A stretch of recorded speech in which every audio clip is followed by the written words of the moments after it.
বিশ্বকাপ বাছাই বাংলাদেশের সুখ স্মৃতি এই একটি গোল 1, ড্র 1, পয়েন্টও 1। লেবাননের বিপক্ষে হোম ম্যাচে উৎসাহে মেতে ছিল ঢাকা, এবার কাতারে লেবানন মিশন।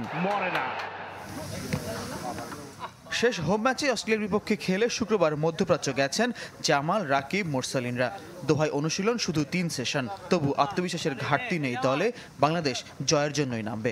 লিবানন আর অস্ট্রেলিয়া দুইটা টোটালি ডিফারেন্ট টিম, সো আমরা চেষ্টা করব আর আমরা একটা ভালো পারফরমেন্স দিব।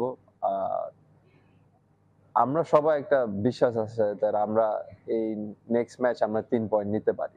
Good performance, a good effort against Australia. অস্ট্রেলিয়ার বিপক্ষে ফুটবলাররা নিজেদের প্রমাণ করেছে। লেবাননের সাথেও ভালো পারফরমেন্স আশা করছি, এমনকি পূর্ণ পয়েন্টের আশাও ছাড়ছি না।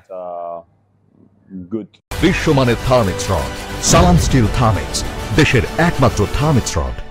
র্যাঙ্কিংয়ে 64 ধাপ এগিয়ে থাকা লেবাননের সাথে আগের 4 মুখোমুখিতে 1 জয় আছে বাংলাদেশের, 1 draw 2 her.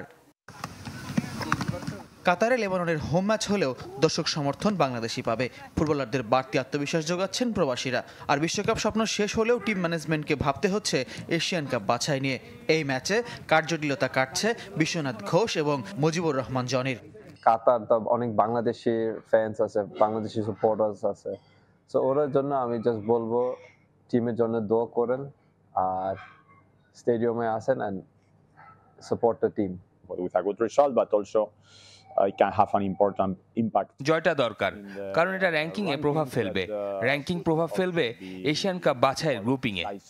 Will have an impact in the next 2022 বিশ্বকাপের ভেন্যু খলিফা ইন্টারন্যাশনাল স্টেডিয়ামে খেলবে বাংলাদেশ। 2 বছর আগে যেখানে খেলেছে ইংল্যান্ড, জার্মানি, ক্রোয়েশিয়ার মতো হেভিওয়েটরা। এর চেয়ে বড় প্রেরণা স্থাপনা নির্মাণে আছে প্রবাসী বাংলাদেশিদের শ্রম। ফয়জুল ইসলাম, চ্যানেল 24।